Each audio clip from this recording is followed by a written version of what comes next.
All right. Hello, Knockouts. Tanya TKO here, and we are on the second half of our show right now. And we are just waiting for the pink pill to come in. We just jumped off of her broadcast. She was giving out my link to the people over there. I'm going to allow you all to have a few moments to get over here. So, listen, the quiz is up, and we are giving out prizes. I am giving you all copies of my course, Will My Man Be Wealthy? And Pink Pill is giving free, she's giving away t-shirts of her Pinkies Up t-shirt with in gold foil. They're really cute. I want one for myself. I can't wait to receive it and wear it and rock it in my videos. So welcome in, everybody. Welcome in. Come in. Thumbs up the video on your way in. I am going to just jump over on my phone to my channel so that we can just, so that I can, where is it? Welcome in, everybody. Welcome. Let me just get to my channel and click on the video so that I could see there we go. There we go. The link is pinned at the top for the quiz. If you don't have the link, I will put it inside. Oh, it's not the right link. I'll put it inside of the chat area. And so we're waiting for her to wrap up her broadcast over there. We're going to be talking about self-loving through your level up journey. We're going to be talking about how to love yourself in this climate, how to love yourself as you move forward when other people are trying to drag you down. So the people who are the ideal person for these videos are people who know and they realize something is not right out there. They don't believe what it is that they're hearing. They have this sneaking feeling on the inside that what they're hearing is just not right. And so you need to be able to come into contact with what the truth is, the truth of your magnificence, the truth of your beauty as a human being, the truth of your gloriousness as goddess incarnate. So let's get those thumbs up. Let's get those pinkies up. We got pinkies in the house. Let me get, what was I supposed to be doing? The link for the quiz. It's pinned up at the top, but I'll also put it inside of the comments. So we're going to be taking some phone calls and we're going to go over the answers of the quiz. And so we want you to call in. So there's the quiz. I just put it in. If you have not taken the quiz, go ahead and take it because we are going to be announcing the winners on this broadcast as well as on the phone. So there are 656 people who have taken the quiz. Make sure that you go and get yours in right now. All right. Has everybody here taken the quiz? If you've taken the quiz already, put up the number 1. If you don't know what quiz I'm talking about, put up the number 2. So Lulu is a pinky and a knockout. So welcome in, welcome. The quiz won't load. You know what? Because there's probably so many people on the site. Let me just refresh my page and see what's going on because we've had thousands of people go to the site to take the quiz, and I hope that there isn't any issue. So I'm refreshing my page. Oh, please. And it is taking a long time to load because it's bogged down. You know what? I'm sorry about that. I see what you're saying. It's bogged down from all of the traffic. Let me Wow, okay. I see what you're saying. I see what you're saying, and I'm sorry about that. I see exactly what you're saying. I'm going to I need to contact my hosting company because they assured me that something like that would not happen. They said that this is what my hosting company, because I went and I got some very big hosting, and they told me, they were like, we've never come into a situation where there has been too much traffic. And I'm like, you don't know my knockouts. Oh, is she trying to get in? Let me check my email. Let me check my email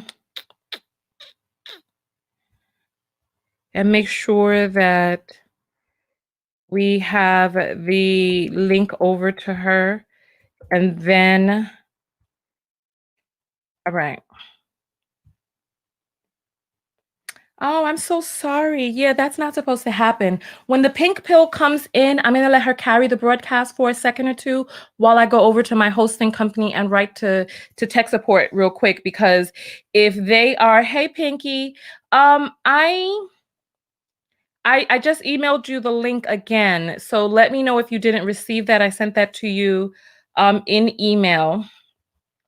So when you come on, I'm going to let you talk about the quiz, and I'm going to jump over to my hosting company and write to tech support. They have live support that's working 24 hours a day. So I need them to give us some more bandwidth, because when I came over, they told me that they've never seen a situation where there has been too much traffic for their servers. But now we see in real life application, and it's going to get fixed up. We're going to fix it. All right. All right. So let's see.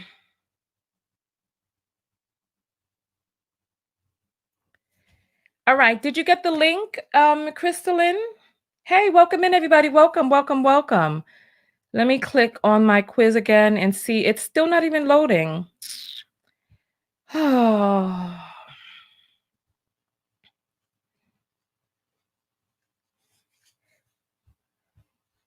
All right. Yes, I know. I know. We are popular.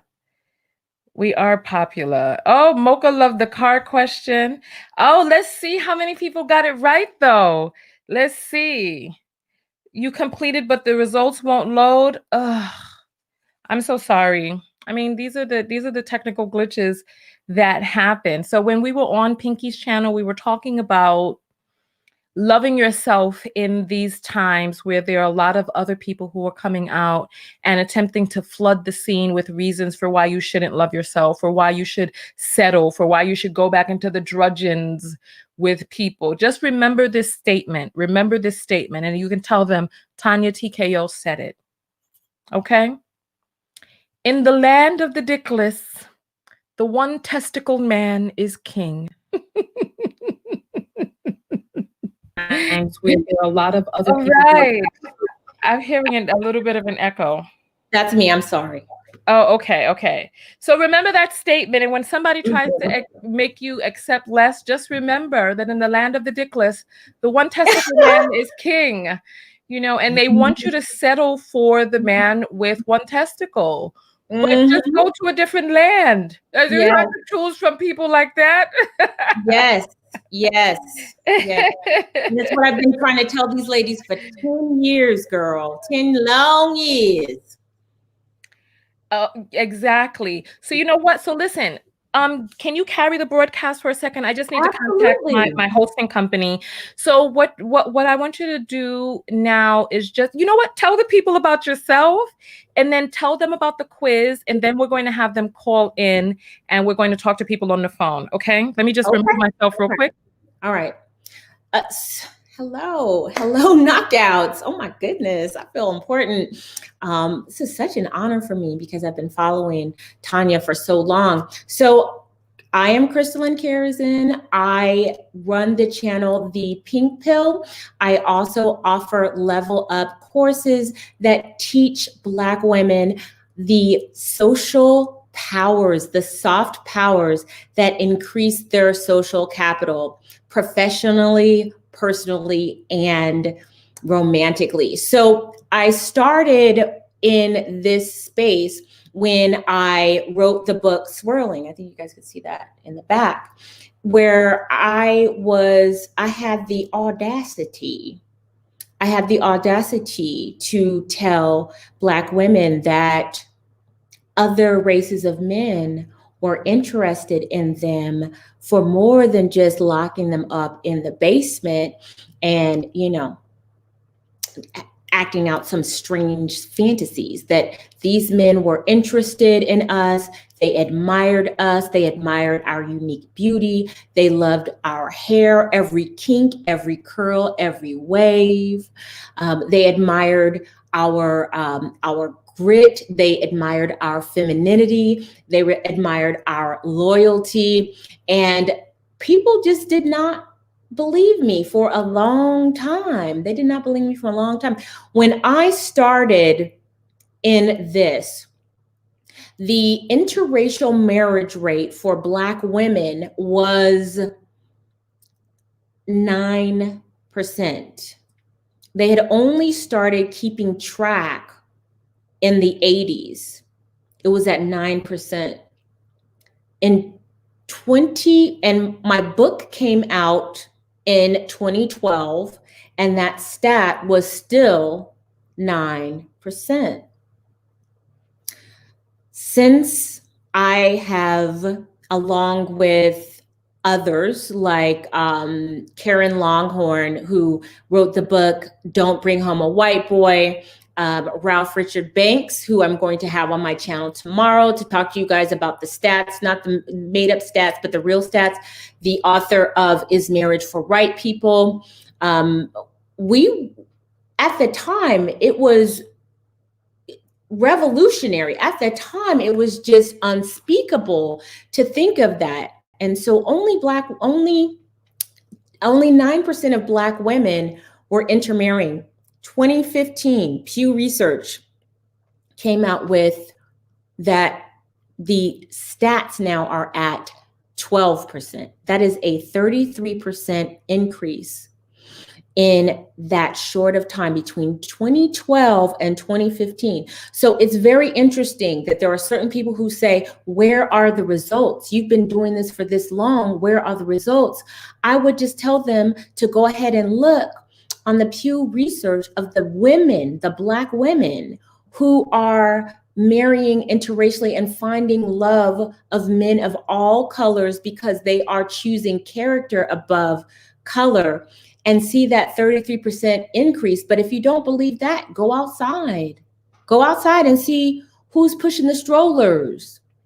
Go outside and see, turn on your TV and see the couplings, the romantic partners of Black women. Things are changing, and it's a beautiful, beautiful thing, but we still got a long way to go. Tanya, yeah, I'm going to cede to you. No, I appreciate you holding it down. There's one person ahead of me in the support queue. So I appreciate, no, we need to get this solved immediately because I pay too much. I pay too much. No, I hear you. I pay too much. So I need my service to be uninterrupted. They assured me. So I just wanted to add in real quick. And you know what? You're really good at what you do. So thank you for holding it down. You didn't miss a beat, and I love it. We when I was on Shira's, when Shira and I collabed last night, she said something, and I had an epiphany. She was talking. We were talking about the way in which we. Oh, I can't remember how we put it, but she was talking about not judging men differently, but judging them, holding them all up to the same standard. And you know how Black men are like, choose better. But many of them don't realize that if we really begin to hold up pound for pound, dollar for dollar, if we choose better, we will not be choosing them. Is that the truth or not? No, it is the absolute truth. And so, okay, the agent is here. Take it over. I mean, here's the thing and Kendall St. Charles, we both know her. She's a friend of mine. She says this all the time, that you want us to choose better. We will, and we are. And we are working to work on ourselves and improve ourselves. But you may not like the results of this progress. I remember being on a show back before I knew better, in the manosphere, where I don't know why I did this. But I went on this channel, and a popular manosphere YouTuber said, okay, I see you are teaching Black women to be more feminine and be more cosmopolitan and sophisticated, and that would be all fine and good if you were doing it just in service to the Black man, but you're doing it in service to, and he said in particular, to white men. And that's the problem that we have. So they want us to improve. And I'm not, like I said, I'm not talking about all men. I need to qualify that, But I would say the majority of of the manosphere men on YouTube say that, y'all are too this, too fat, too masculine, too loud, too this, too that, your hair, your hat, the weave, the wig, and all of these things. And so we're working to be better for ourselves. We're working to level up in our professional life, in our personal life, in our social life.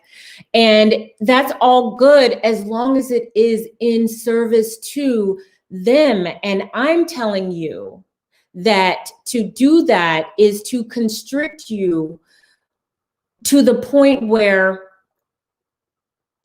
the odds are not in your favor. We have a 2 million deficit when it comes to marriageable Black men. And these men are telling us to improve and choose better. But when we improve and choose better, Tanya said, who's going to be waiting for us? And that was very interesting. One of the videos that Tanya said was, who's going to be waiting for us when we make all these improvements?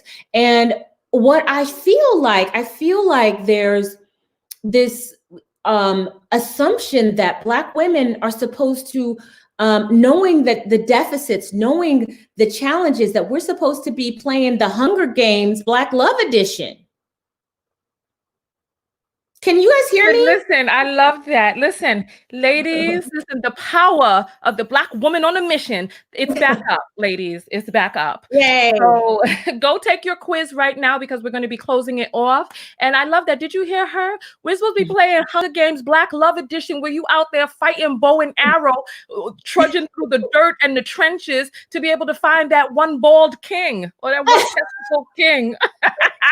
Let me jump back over to tech support real quick. I'll be right back. Okay. All right. So I understand the men who have a problem with what I have to say. I mean, that's natural. You are upsetting a certain dynamic that has worked in their favor. But I have to say, I am dismayed at the women who are so resistant and really trying to explore the attachment that Black women have when it comes to their dating and mating options, their hesitancy to pursue all of the options that are available to them. And I'm not even telling Black women to stop dating Black men. I'm saying date Black men, date white men, date Asian men, date Hispanic men, date Eskimos, date aliens, date like whoever. Hold on a minute. Yeah. What you over there? You on some Star Trek stuff? With the green man? Right. Let me ask you this question. What about the watering down of the DNA? What about watering down your DNA, having children who don't look like you, who don't have the beautiful Negroid features? What about that? And here's what I have to say to that, Tanya. There's this continent.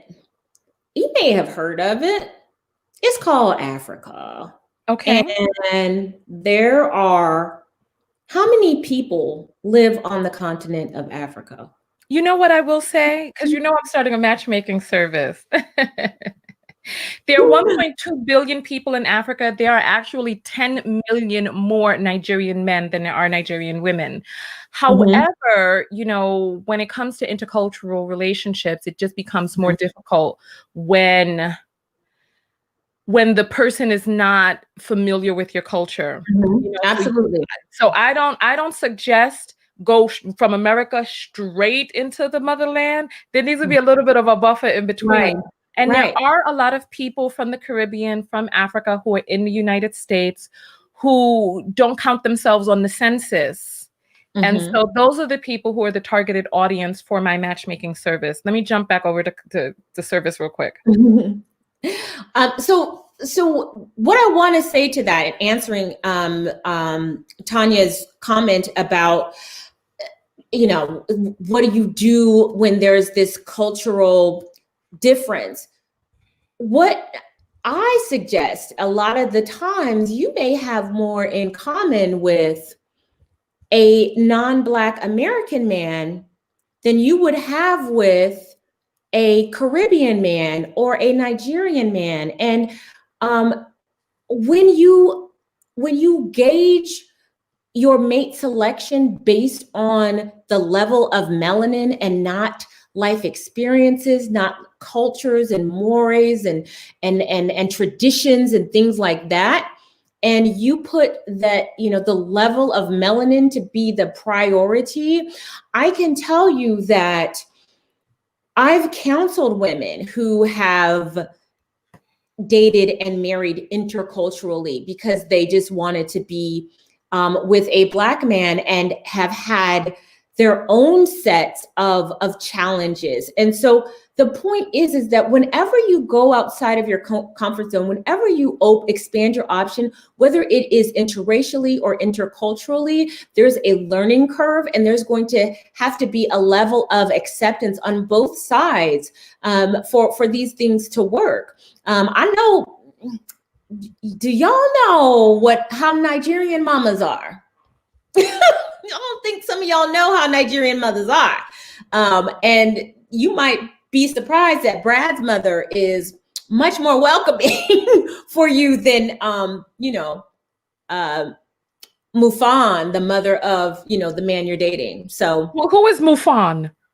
Is this a new Disney character? No, Mufan is actually, I use that name because she's a friend of mine. And she's okay. And so that is a Nigerian name that I know. And so, yeah, that's what I use.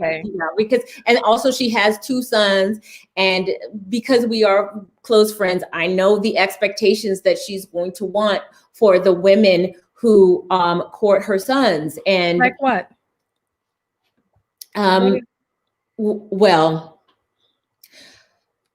I can only speak for the Nigerians of, her tribe. And that's another thing that that we also need to differentiate, is that the separation isn't based on race, it's based on tribe. And so from my experience with her is that they have very high expectations that the wife be as ambitious and as educated and as traditional as the man. And so there's no just looking pretty and twirling your hair and getting a Nigerian man to marry you. They are looking to see if he's a surgeon. Like, for example, in particular case, her husband is a surgeon and she is a nurse practitioner, and she also runs a I don't know, what do you call those senior homes, like assisted homes? They're very, very ambitious, and they want to work together. There is no, these women are not just sitting pretty and drinking tea all day. They are as ambitious and driven as the men, and it's an expectation. So that might be new for people. Also the family is very important. Your Nigerian mother-in-law may move in with you. That's something that could happen. All of the I want to jump in because I think we have to be careful not to do what we don't want other people to do. And then I saw somebody in the comments who was saying that that it sounds like I am against whatever, right? People should be with who it is that they want to be with. Right. And I think that one of the things that we've got to do is not lump all groups of people. Like you were saying, there may be some Caucasian or Asian men who may have more in common with you as an individual than someone from a different culture. And one of the things that I don't want us to do is I don't want us to look at individual cases of Mhm. how things showed up in this Right. particular Right. situation. Um, who are, it's like So, and there like are I said, I'm speaking from my experience with this particular Nigerian family. right, Um, but then you can see how, especially since you've been in this the swirling talk for more than mhm, a decade, you can see how some of the misconceptions that people come up with about Brad are some of the same things that I hear you purporting here, using a very limited pool from which to pull information and saying, and speaking out loud. And there are more than 1,000 people on this broadcast, mhm, right? And one of the things that I want us to remember is that there is ghetto in every society. There mhm. are backward ass thinking people in every culture. There are forward thinking people. There are people who are alcoholics. There are people who are health nuts. There are people who are all different types of things. And what we have to do is we have to look at a person as an individual and see how well that particular individual standing in front of you matches up to what it is that you want and need as a human being.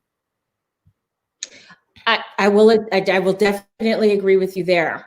But I can tell you that this experience that I'm having, it goes beyond just the singular friendship. I've spoken with hundreds of women who are from Africa, and while we don't want to stereotype and pigeonhole, I think that it's okay to say that certain groups tend to have certain values that are just in general, that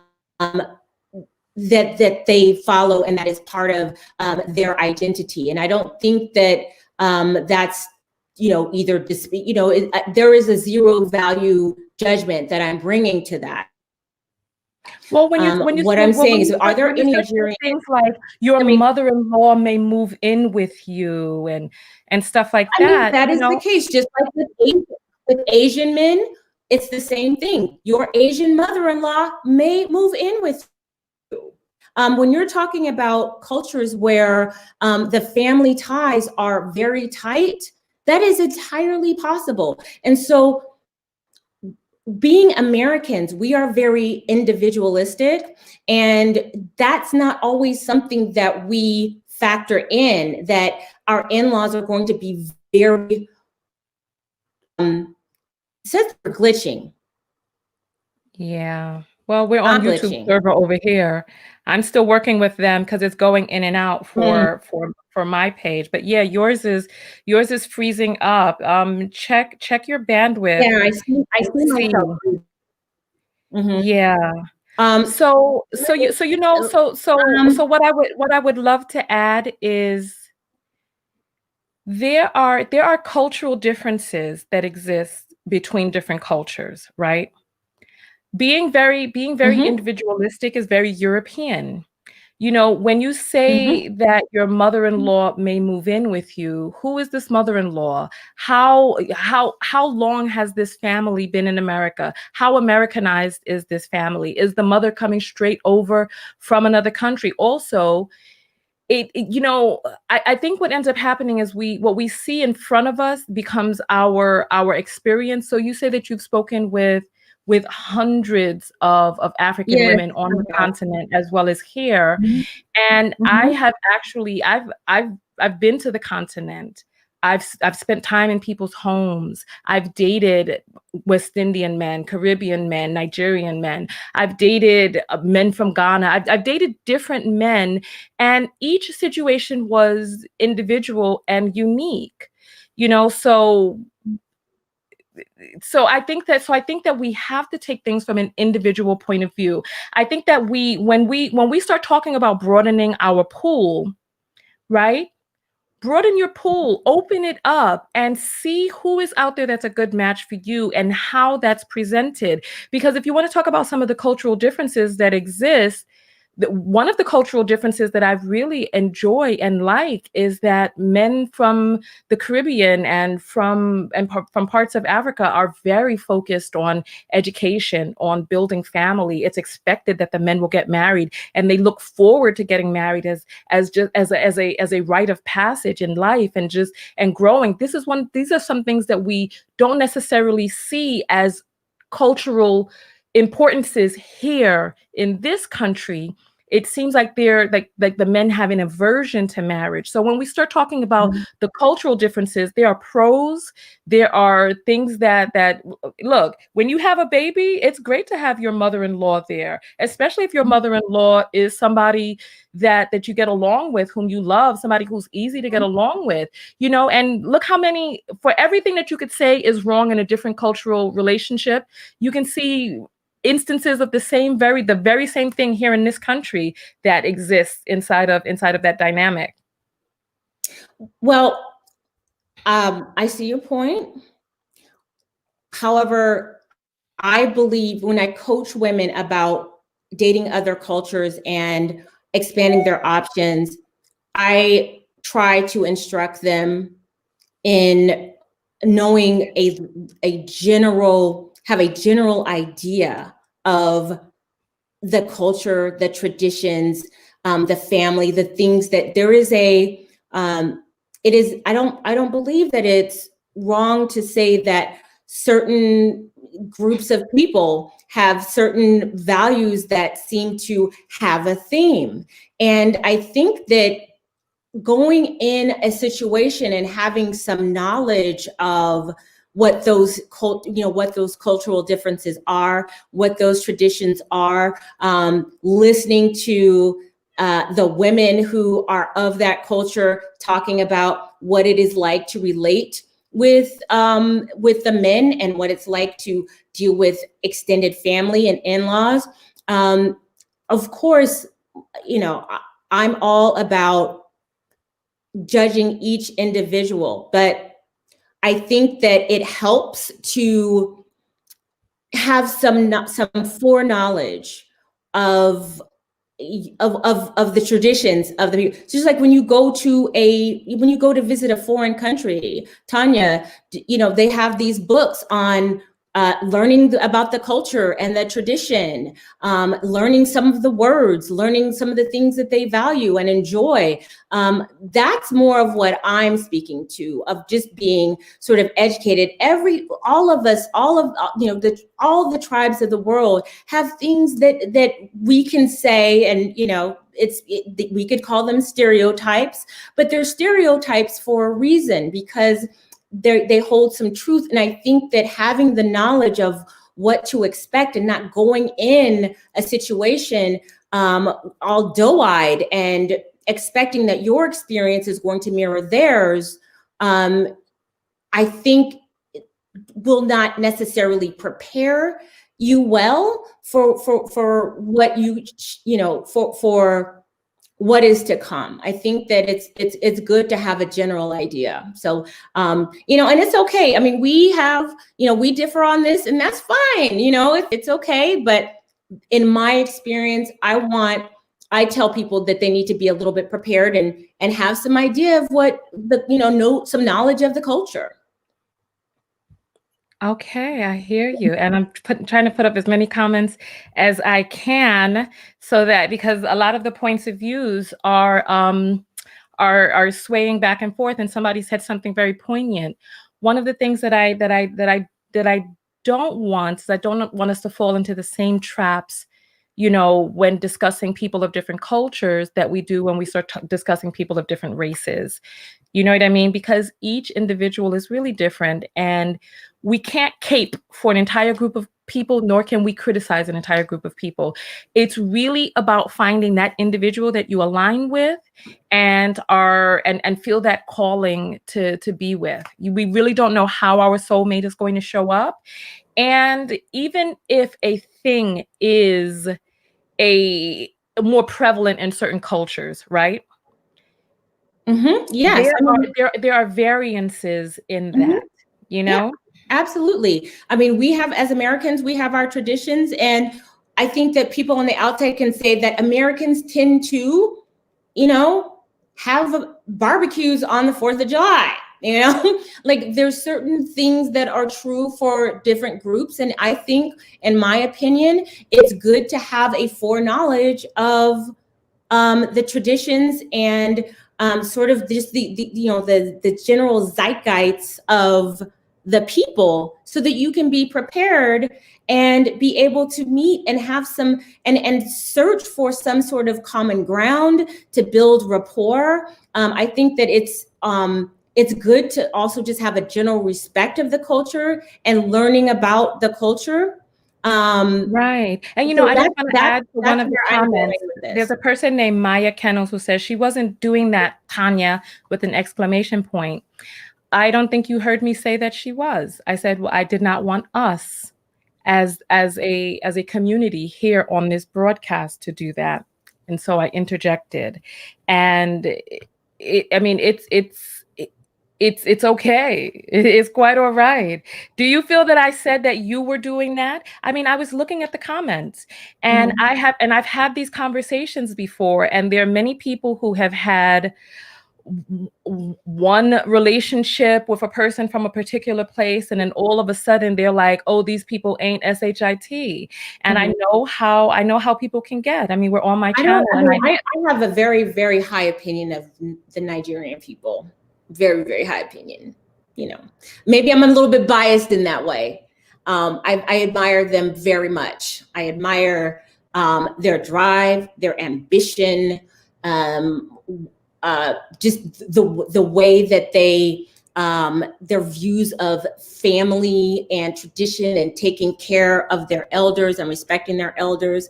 And for me, that's something that tends to be a theme with them, and I admire it. But I will tell an American woman who wants to date a man like that, these are the things that they're value, and you are in a better position if you're armed with knowledge, so that then you can build rapport. So it's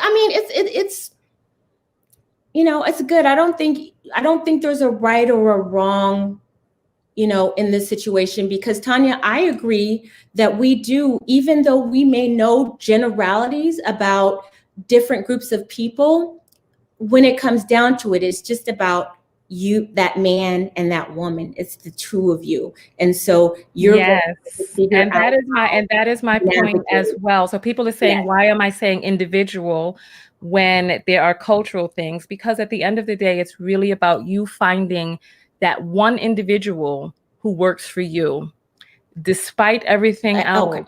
Okay. Can you hear me? It cut out for a second. Oh, yeah, I hear you. Yeah, it's really about finding that one person who works for you, who's a good fit for you. Get back to the topic. Right. I feel it on that end. So we're talking about so are we, see, the thing is, I'm still trying to work this thing out with the quiz. Has everybody been able to take the quiz so that we can close it off and be able to get the winners up and take some phone calls? I really want to get to the questions. They're so fun. Yeah. All right. So let me see, and let's jump into it. Has everybody taken the quiz? If you've taken the quiz, put up the number 3. If you have not taken the quiz and you want to take the quiz, put up the number 4. Let's see what it is. Tell them what the topic is. We're talking about self-loving through your journey, and we have a quiz called Are You a... What's the name of the quiz? You are how good of a class detective are you? We're having these conversations about high value. What does high value look like? And when you talk about value and money, class is intertwined. Now, you can have money and no class, and you can have class and no money.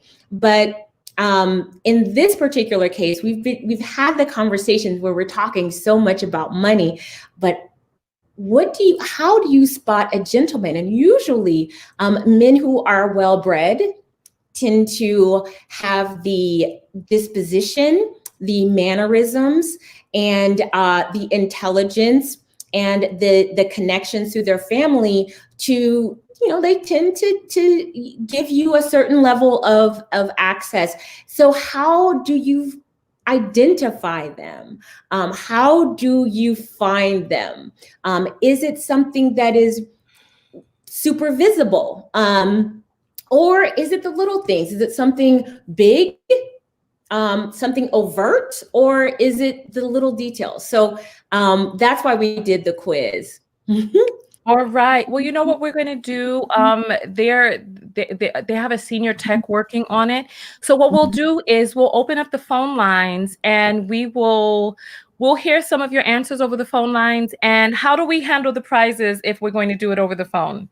So what we'll do is tomorrow, how many winners do we come up with tomorrow once all of the quiz things are taken up? How do we do it? I think I could part with maybe 3 shirts, but you guys have to keep in mind I have small, medium, and large. So I will try my best to accommodate, but this was just inventory that I had already. So yeah, we could have 3 winners. Is that okay for you, Tanya? Okay, so what I wanted to do is I wanted to open up the phone lines tonight, give away some prizes tonight, and then also the people who take the quiz maybe by mid-afternoon tomorrow, so that because what's happening right now is there's so much traffic on the website that there's a log jam. So we'll probably leave the quiz up overnight and then just randomly pick a winner, let's say by mid-afternoon tomorrow. How does that sound? That sounds good. So it doesn't, whether you got all of the answers correct or not, what I hear you say is that just participating, you're entered. So we can talk about the answers, because it doesn't matter whether whether you are a lead detective or a detective in training or a detective that doesn't have a clue.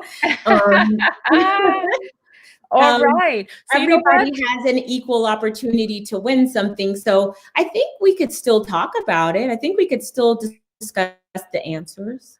Okay. So you know what? I'm going to open up the phone lines. I'm going to open up the phone lines. And so let's see. So the phone lines, 323-488. I'll put the number across the bottom. 323-488-3149 is the telephone number. And we'll take a few phone calls.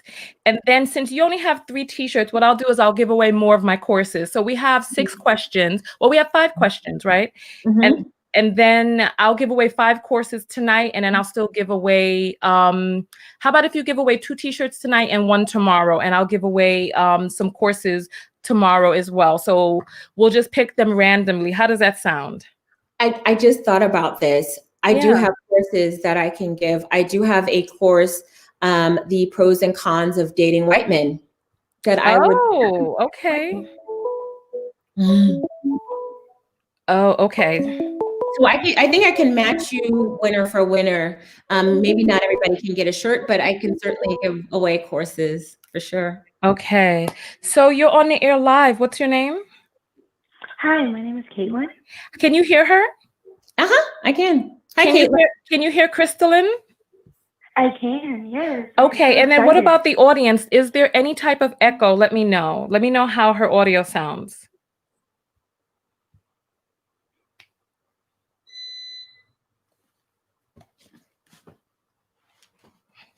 All right. I guess we're gonna just sit here quiet till somebody says how our audio sounds. I didn't know. Should I test it or my bad? I'm so sorry. No. It's not you. It's just we're sitting here. We're sitting here. So let me get the banner across the bottom. There we go. All right. So, all right. There we go. So they're saying that there is an echo. So, but you can hear the caller, right? I can hear. And the caller, you can hear Crystalline, correct? Yes, ma'am, I can. Okay. So how bad is the echo? Let me know, because if I put in the headphones, then I don't think she'll be able to hear Crystalline. I think she'll only be able to hear me. All right. Let me see. All right. Caller, can you say something right now? Just say something so I can hear from my phone. Yeah, Okay. yeah, definitely. So how bad is the echo? Is Let me know this okay? because if I put it in the headphones, then I don't think she'll be able to hear Crystal. Give me 1 second. I just want to check the audio real quick. Tanya, may I Yeah, ask go a ahead. question really quick? Somebody in the chat is asking about when Ralph Richard Banks is going to be on tomorrow. We're scheduling it for 3:00 Pacific time. So that's 6 p.m. Eastern time. No, the echo is really bad.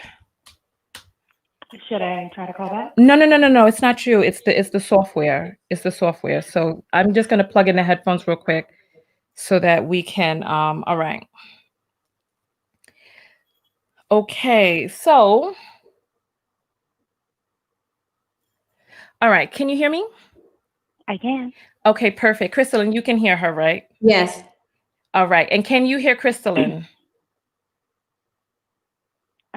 No, Try to see, say something. yeah, she did say something. We have to figure out a better way. I don't know how to. Ugh. All right, so but Crystalline can hear you. You're just not going to be able to hear Crystalline, but Crystalline, the rest of the audience can hear you. Okay. All right. So, question number 1. You want to read it, Crystalline? Yes, I do. The first question, you are dining at a 5-star Oh, wait, she can't hear you. Okay, you want to read it? You know what? Let me see. Let me unplug it for just a moment. Go ahead and read it. I'll unplug it for you to read it. And then when she answers, I'll just plug it back in. Okay. Question 1, you are dining at a 5-star restaurant and the room is full of eligible men.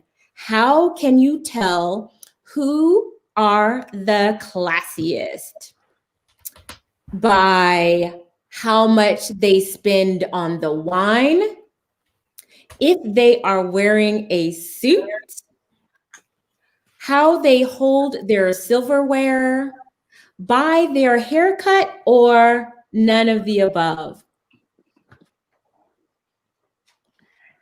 So I said by the silverware, just because I do know from slight debutante training how you use your silverware. It does kind of show, in lack of a better term, of how classy you are. You are absolutely right. Do you guys mind if I just elaborate on what the young lady got correct about it? So there are 3 types of dining that is taught from an etiquette perspective. I am a certified etiquette and protocol consultant. And there are 2 main ways in the United States. And that is the continental style or the American style. And there's it's a very distinct way in which you hold your silverware, the way in which you cut your food, the way in which you eat your bread.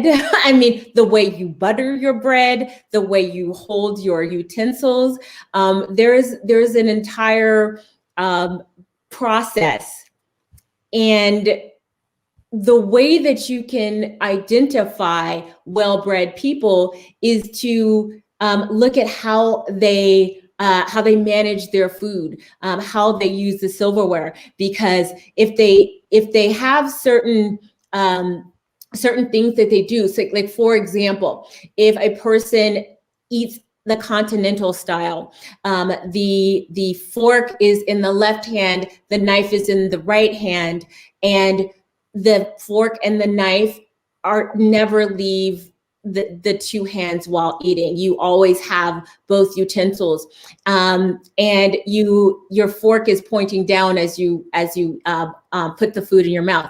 American style is that you use your knife on your right hand to cut, and then you switch the knife over and set it down and use your fork and just scoop it. And it sounds so silly, but these are just the little things, just the little details that really make you the distinction. And the fact that this young lady, I forgot her name, but she said that she was a debutante. And these are the things that they teach you. And what you guys need to understand is that etiquette and learning the rules and mores of things is the secret language that people of a higher class use to identify each other. And so to have that knowledge gives you the opportunity to be recognized as, oh, he's one of us. And that can also help you, not just in your romantic life, but especially if you are at a business dinner or a business lunch. A lot of business is done through lunch and dinner, and a lot of your employers are taking you out to see how you behave, to see, if they're looking for certain markers that tell them things that you might not necessarily say would come up in an interview question. So when it comes to knowing the etiquette of dining, especially when it comes to looking for employment and being vetted, understand that those little things matter. Oh, wow. I've learned something new. Oh, well, thank you. Thank you. All right. So caller, you got that one correct. And you're the first caller. So I'm going to give you a free copy of my course, Will My Man Be Wealthy? And it gives you the things to look for in character to know whether or not your man has the ability to maintain wealth, grow wealth, bounce back if wealth is ever lost, and be able to look and see the fundamental personality differences and the keys of moving and how a person navigates that lets you know whether or not your man is the type that will be able to take care of you for the long haul. So you're going to get a free copy of that.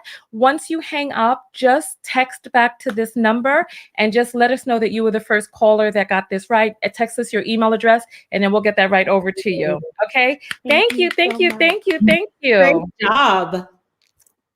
Thank you both. This is such an honor. Thank you. We're happy to have you. Thank you. Bye. All right. Tanya, do you want to take the next question, or would you like for me to? Yeah, another call, right? Oh, we're doing it.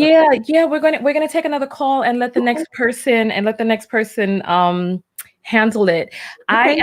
I'm still speaking with these people from the customer service team, and so I feel a little frazzled because of this issue that's happening with the website. Welcome, you're on the air live. Make sure that you turn down your computer in the background and give us your name. Stevie? Yes. I'm sorry. Take it over, Pinky. Take it over. I didn't get her name. I just want to make sure. What's your name, sweetheart? Yes. Hi, my name is Stevie. Okay. There's a little bit of some muffling, so I just don't want you to think that I'm not giving you the respect of saying your name back, but I just don't want to get it wrong. So I'm just going to call you a Pinky TKO. TKO Pinky. Okay. So TKO Pinky. The next question is, you are at a high-end bar and a handsome man wearing an Hermes belt buys both of you a glass of wine. How can you identify if he has a basic knowledge of wine handling?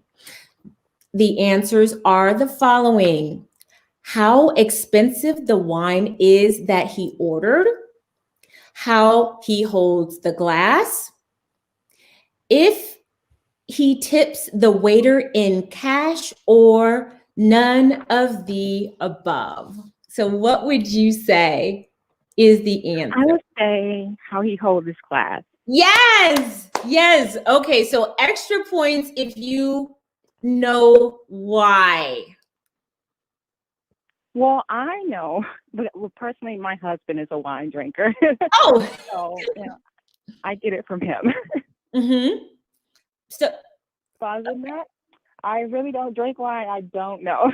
Okay, but that was a really good guess. Okay, so I'm going to explain to the audience how you hold the glass of wine, and the type of wine and the way you hold the glass is important. Okay, so right now, you guys know that on my pinky powwows, I always have some kind of rosé, and this one right here is called butternut. And rosés and white wines are wines that are best served cold. And there are even specific wine glasses that are for white wines and for red wines. So the way that man who holds the glass of white wine tells you a little bit about his knowledge of wine, because rosés, white wines are to be held by the stem, and here's why. Because they're meant to be served cold. So when you see somebody who's holding a glass of rosé or a white wine like this, it is considered incorrect, because the warmth of your hand heats the wine, and it has an effect on the integrity and the flavor of the wine. So when you're talking about using certain stemware and wine glasses, the way that you can tell if somebody has a general knowledge of wine is how they hold the white. Oh, la pinkies up, ladies. Cheers. LaRon is saying that's a given. How is that a given? Yeah, exactly. So you're saying you got that right. I mean, well, that's great. He said his name is LaRon? Yes, LaRon. Well, LaRon, congratulations. LaRon is saying, I never put my palm on any glass. Well, actually, then that's actually incorrect. Tanya, can I correct? Oh, please, take it over. Are you ready for your etiquette lesson? Go. Yeah, so when you're talking about red wines are meant to be served at room temperature. And the bowl of red wine, this is considered the bowl, is often wider and larger, because the red wine needs an opportunity to breathe and take in the oxygen and sit for a while, so it has a flavor, but it's meant to be served at room temperature. And because it's meant to be served slightly warm, it is correct and it is okay if this were a red wine to hold it this way. So LaRon, I don't know. Now I'm questioning. LaRon, you're giving it away. Etiquette. I'm questioning the level of etiquette. LaRon, what's the follow-up to that? Saying you never put your palm on any glass. Let's see. And then we have Jasmine saying champagne is by the round of the glass, isn't it? Is it? No, champagne is meant to be served cold, and there is a special shape, obviously, for the champagne flute. It is shaped in a narrow, skinny way so that you can enjoy the bubbles going up, but you don't want to put your hand on champagne, because there's nothing more unsavory than warm champagne. Champagne should always be cold, and the bubbles are delicious. Ooh, la la, oh, pinkies up, ladies. All right, so caller, thank you. You have also one. So what are we going to give this caller? I'm going to give her a course of the Will My Man Be Wealthy course. So just text afterwards. What are you going to give her? I will give her, she's already married, so I'll give her the Pinkies Up t-shirt. Okay. Well, congratulations, caller. Just when you text in, just text which question you answered. Okay, I just need thank you. sizes though. That is something I'm going to need. Thank you. Okay, perfect. So we're going to take the next caller. All right, phone lines are open.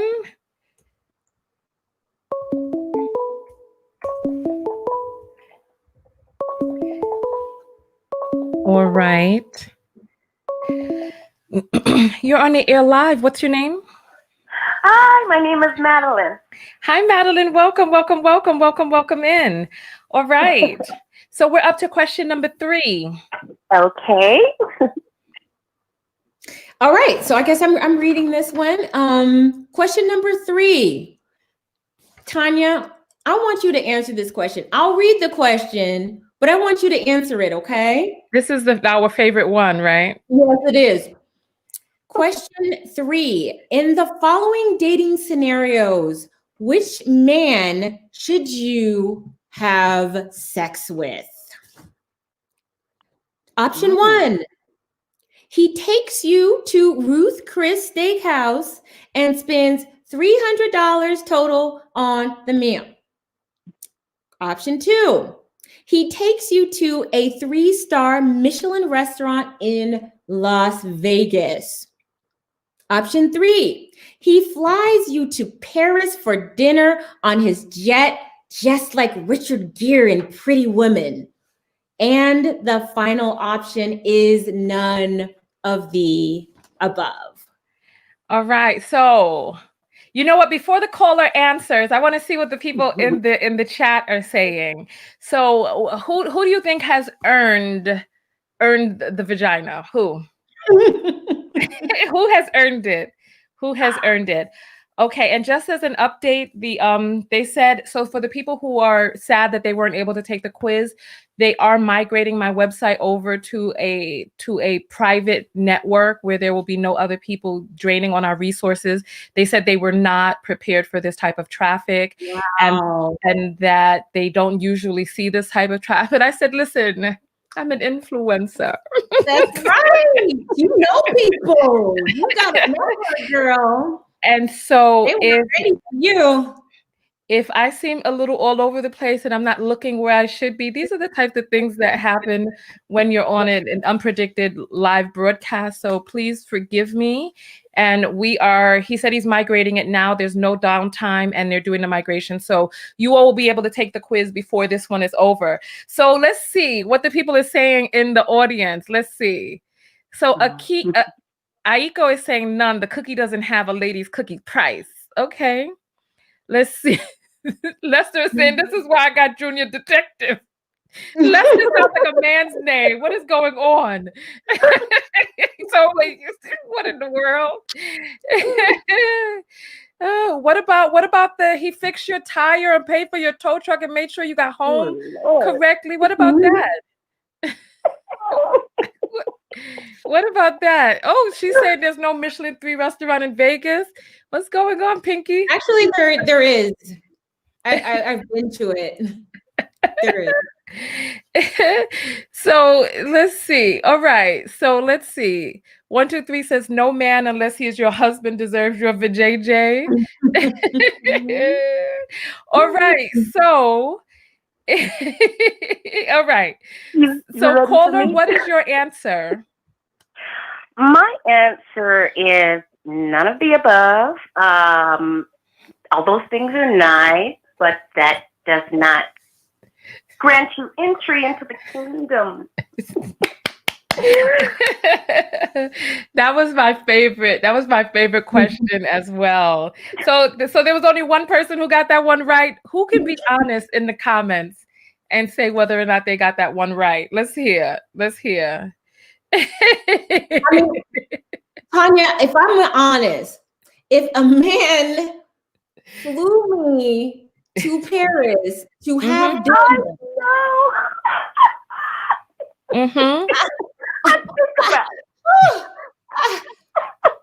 You're so silly. No. Well, I mean, I can understand how something so lavish could get the juices wet, Yes. or the juices flowing. Sorry, I didn't mean to be vulgar. However, we did use the word. We worded it very carefully, and we said earn. And those are not the types of things. Now, if you choose to, that's a different story. But did he, quote unquote, earn it? That is the operative word right there. Right. That was the word I picked out. Did he earn it? Yes. Yes. AE says, if I'm honest, I would sleep with the guy with the jet. Oh, goodness. Okay. Well, you know what? You're also a winner. Thank you so much. I'm going to give you my course, Will My Man Be Wealthy? Just email back. Let us know the question that you got right. I'm sorry. Just text back to this number and let us know the question that you got right. And what are you going to give her, Pinky? Well, I'll let you decide. Would you like the course, the pros and cons of dating white men, or a Pinkies Up foil decorated glamour t-shirt? Miss Harrison, I would love the Pinkies Up t-shirt. Okay, you got it, honey. I am Gemini Level Up, by the way. Love you both. And I'm so excited that you guys are together. Yeah, thank you. Thank you. Thank you. Thank you. All right. So just text back and let us know what's your email address. All right. Thank you. Thank you. All right. We have two more. Wait, yeah, we have two more questions. All right. You want to read the next one? Yeah. Are we going to greet the caller first and then I read, or do you want me to read first? Oh, that's true. Give me 1 second. I'm ahead of myself. I'm excited about the answers. All right. You're welcome on the line. What's your name, caller? Hello? Uh-oh.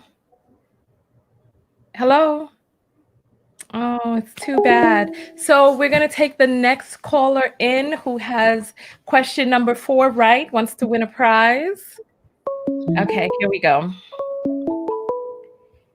You're on the air live. What's your name? Elizabeth. Hi, Elizabeth. So question number 4. Question number 4 is, when do the wealthy feel most comfortable flaunting their wealth?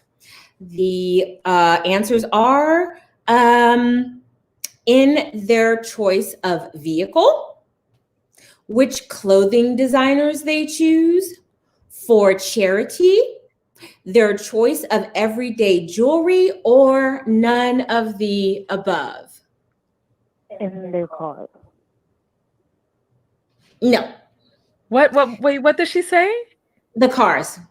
Oh, too bad you didn't get that one right. But thank you so much for calling in. Okay. All right. Thank you. Okay. Elizabeth, it's okay. Yes. I want you to understand, and this is why Tanya and I wanted to do this quiz, because what many of us might think of indicators of wealth aren't necessarily the reality of what the indications of wealth are. And so it is completely okay that you had the idea that wealth was this signal or marker of wealth. The fact of the matter is that when it comes to polite society, it is not looked well upon to flaunt your wealth, except with charity. Hey, you gave the answer. We were going to take the next caller. Oh!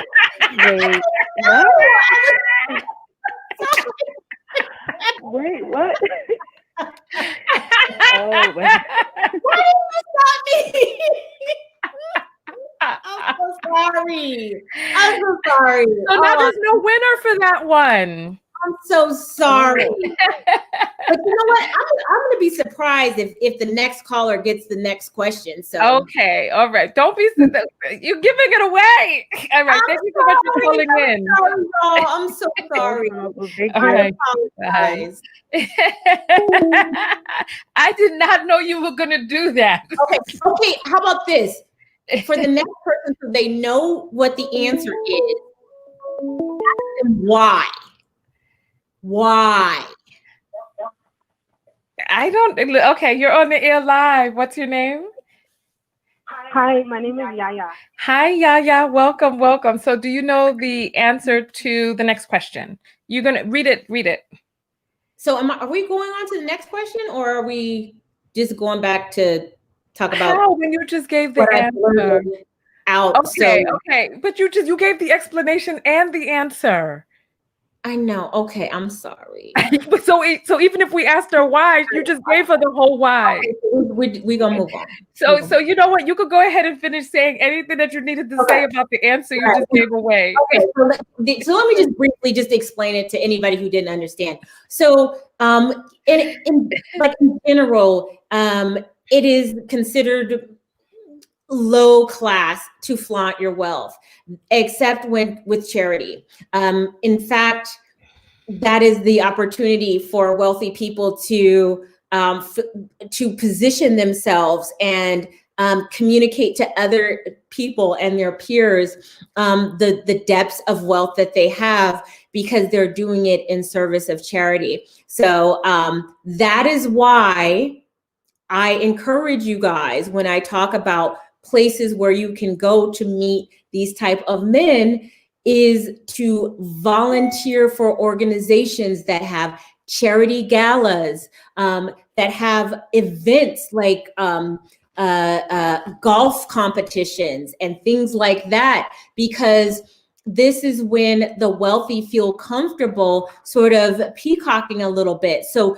if you belong to an organization where you're involved with mingling with these people, or you contribute to an organization and you get invited to these events, this is the opportunity for you to be in the line of sight of these type of people. So it's just something to keep in mind, because that's a question that a lot of women ask: where do you go to meet these men? And Tanya, you asked Sheila Sharon that just yesterday.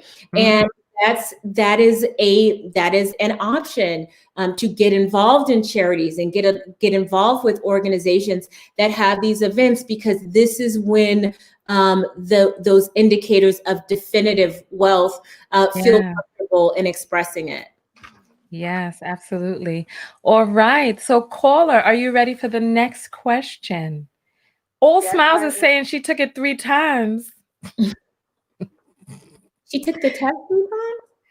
That's what she's saying. Well, did you get a different answer every time, or was it always? Yeah, she was trying to get that lead detective.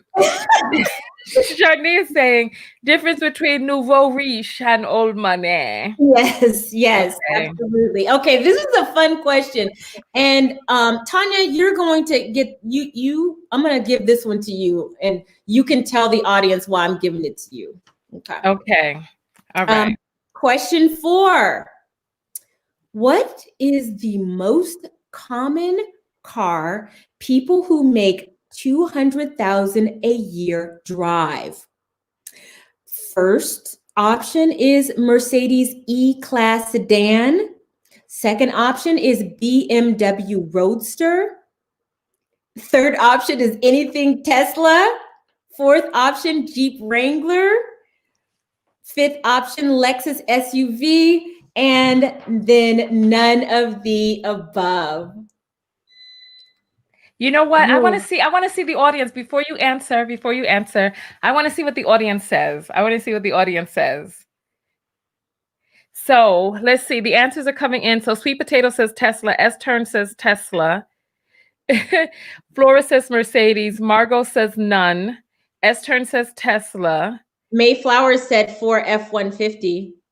Hamster says, and so I see Mayflower. Mercedes E-Class. Mercedes. Let's see. Ford truck. I would get a Volvo sedan, Tesla. All right. So caller, answer the question. What do you think it could be? I would say none of the above. Oh, how interesting. How interesting. Well, you know what? Thank you so much for calling in. We're going to try the next caller and see if we could get somebody who could get the right answer. Thank you. Thank you. Love you guys. Love you too. Oh, love you too, honey.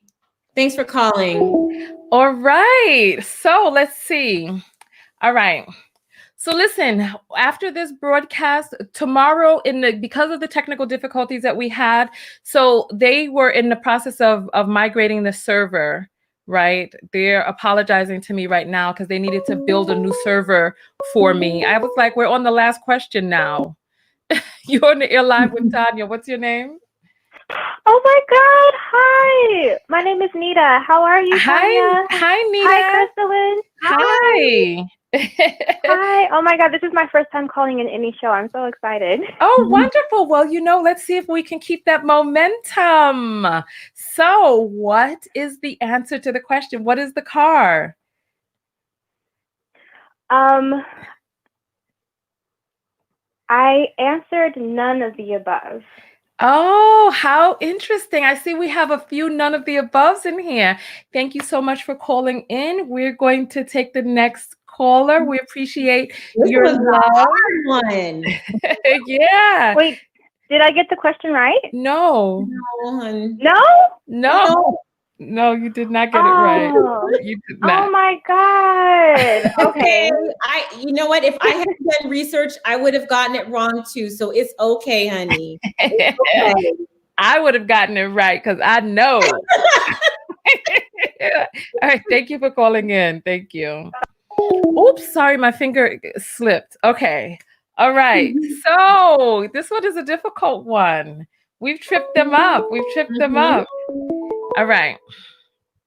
All right. You're on the air live with Tanya and Pink Pill. What's your name? Tanea. What is it? Tanea. Oh, hi, Tanea. So what is the answer? I chose the Ford because I don't need to prove their wealth.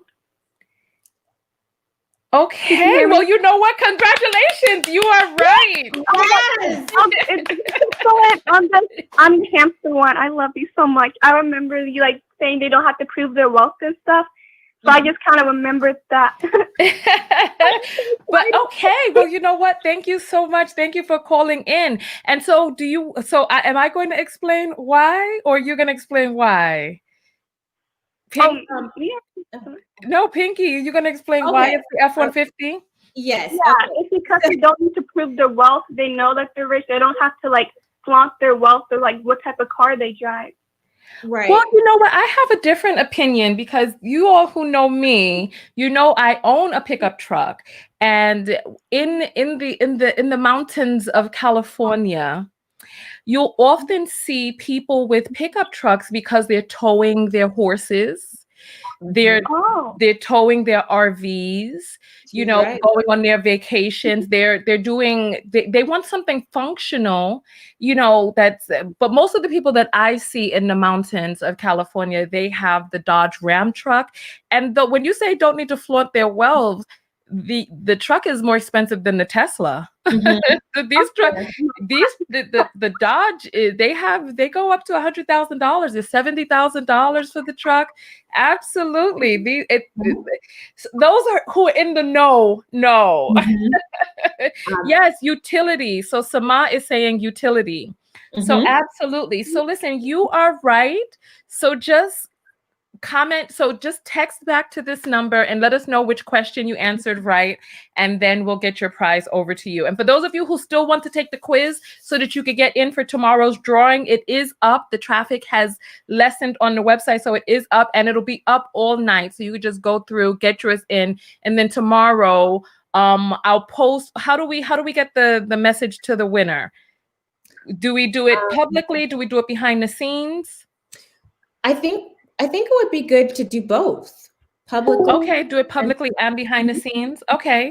Tanya, can we please just give the runner-ups, because people might think, okay, Ford, that's a one-up. Okay, so the next one's got to be a Mercedes. The next one's got to be a Tesla. You guys, Tanya, can I tell them what the runner-ups were?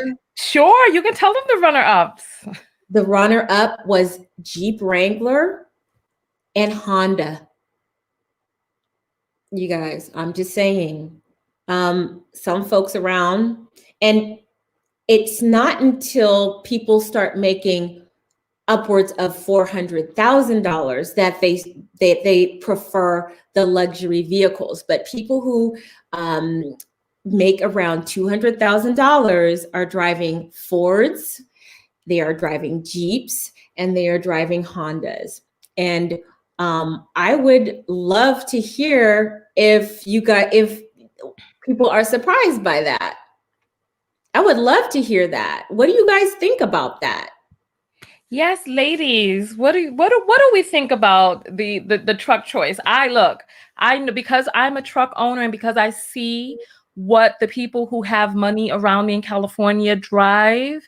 The Ford truck is not, it's strange because the Ford truck is not the best truck. The Dodge with the Cummins engine is. Everybody knows. But you know what? If you're just towing a horse, you don't really need that much towing power. But I'm sorry, I'm on a tangent. Go ahead, Pinky. Sorry.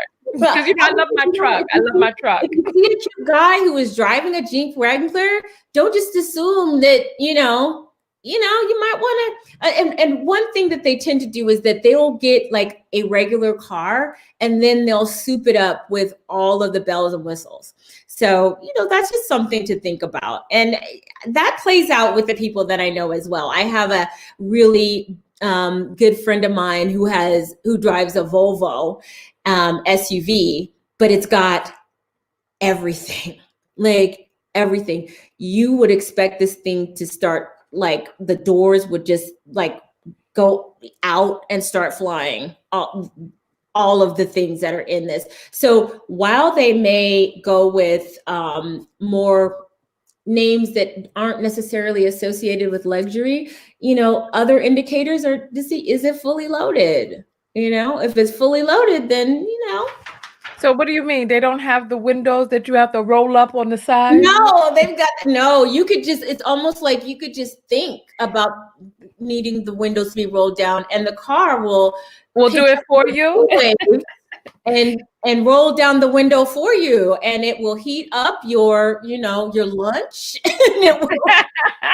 You know what? If I didn't have a pickup truck, I would definitely have a Tesla. I love the Teslas. They're amazing cars. Yes. So, caller, you're on the air. You ready to answer the next question? Hello? Yes. Yes. Are you the same caller or a new caller? No, this is a new caller. Okay, that's what I thought. Are you ready for the next question? Yes, I am. Okay. So, take it away, Crystalline. Okay, next question.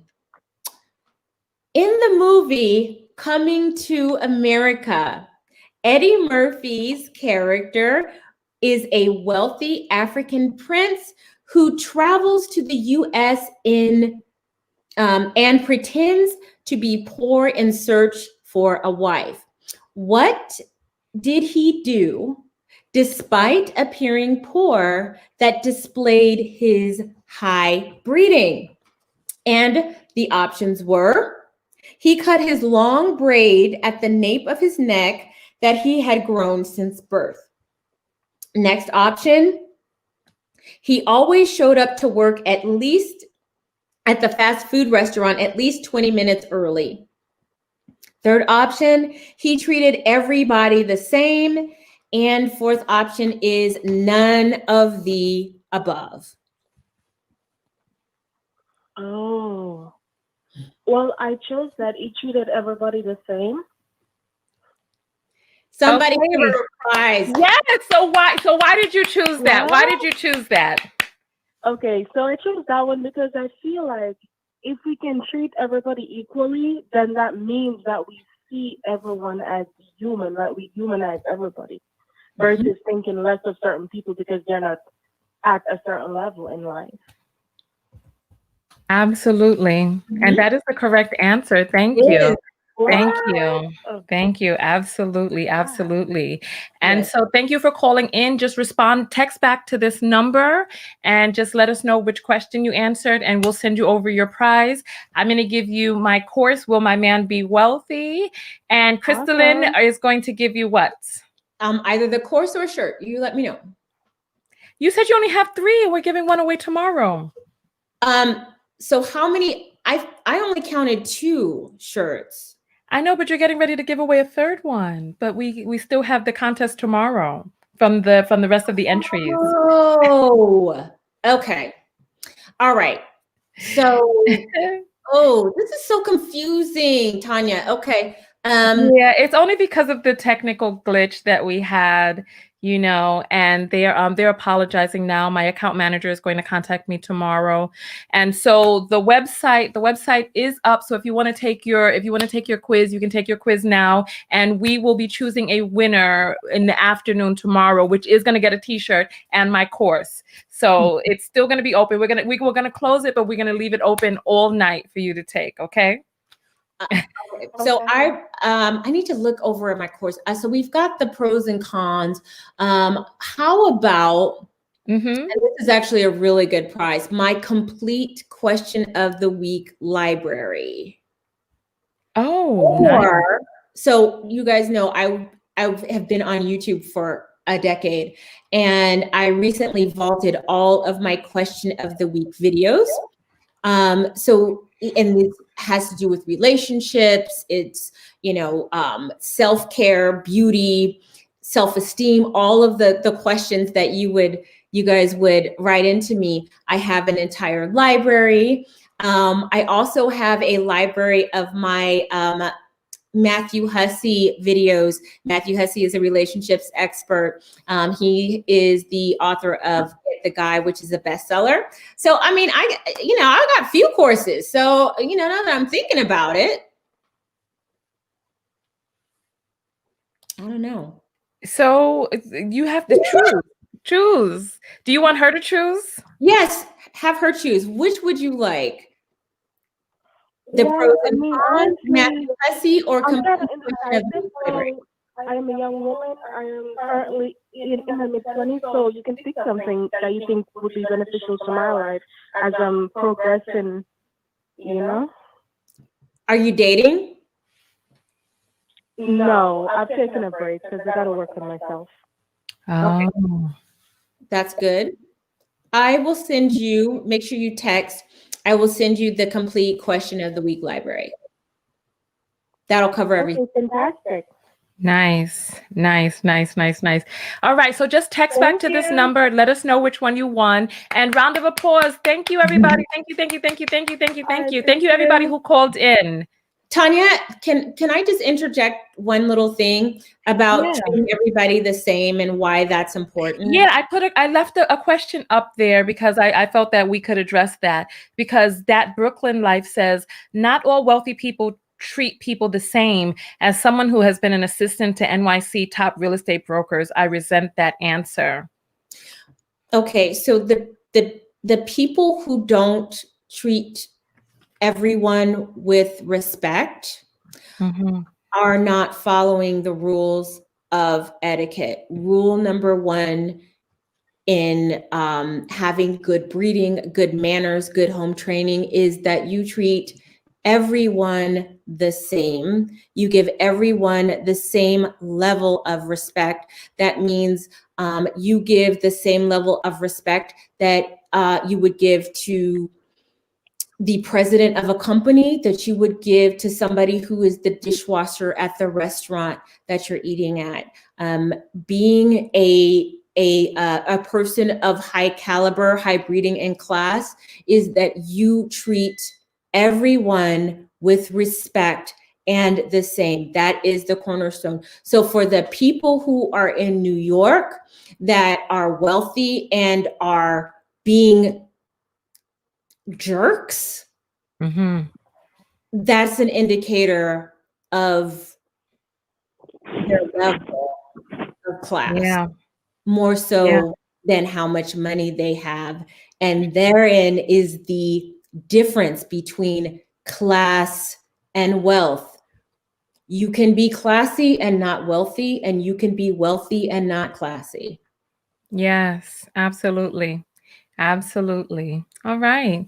Well, thank you so much for calling in, and just text back to this number and we'll get your prize. Text your email address back over to this number and we'll get your prize to you. Okay. Fantastic. Thank you for having me. Have a good night. Thank you. Right. All right. So I thought that was a lot of fun. Mm-hmm. I thought that was I did too. It was really fun. all right. So Thank we you have so much for having me. Yeah, it was amazing having you. Thank you for spending the rest of this time with us. And thank you for carrying the broadcast when I was trying to take care of that thing on the side. And so, yes, the quiz is still up. We're going to leave it up overnight. And just take the quiz. You can take it at any time between now and say, what should be the cutoff time tomorrow? 12 noon Pacific? Yeah, All that's right. you read my mind. All right. So 12 noon Pacific. Oh, they want us to put our Cash Apps up. What's your Cash App? Okay, I'm in the process of getting a Cash App. If you guys know how it works, you have to have them, deposit something in your account to confirm things. But I do have a PayPal, paypal.me. So I can give the link if that is agreeable. Yeah, you know what? Type the link in the comments area. I just put my Cash App down at the bottom. It is $ Tanya TKO. We appreciate all of you coming out. Oh wow. So I got a Cash App in from Little Flower. She says she sends $30 and says another great show. So thank you very much. I appreciate that. I just put my PayPal me in there. Perfect. Thank you. I feel like once we came over to this channel, we kind of got into the quiz and everything went so fast on your channel. Did we ever really talk about self-love? Did we? That means we're going to have to collab again. Yes, I think that it's definitely worth a subject that's worth exploring, because I really think that it's the cornerstone of everything. I think that when you're doing work on the outside, and again, the frame isn't even finished and you're putting the furniture in. Yeah. That's not the proper order of things. So yes, I think we should revisit it, but maybe we should do a survey and ask everyone if they think that we should. You know, it was touch and go for a minute there. It was touch and go. Oh my goodness. This broadcast was I think it's amazing how we were able to bounce back into the groove. I'm still upset about the traffic because I was assured that would not happen. You know, I don't like when people, I don't like when people don't get what it is that they have come for. And if a person came to take the quiz, I think that they should be able to take the quiz. You know what I mean? I don't like holds in things like that. So forgive me for it took me a little too long to bounce back from that stumble. Okay, we got you. We're all sisters here. We're all we have both, common goals. We don't walk in lockstep, and that's the thing. And I just want to say this really quickly, that the way that we win as sisters is not that we agree completely on every single thing. It is that we respect one another and we respect what other people bring to the table and how they can enhance the conversation. And I think that what is sorely lacking, and I think in discourse in general, is a general respect of where people are in their opinions, and allowing for that person to have their say, and being open to listening, even if it's something that you don't agree. And I tell you guys all the time that you need to examine what everybody tells you with a critical eye. Don't take everything in as face value. Always question, and be open to different ideas, even if it's not something that you disagree with.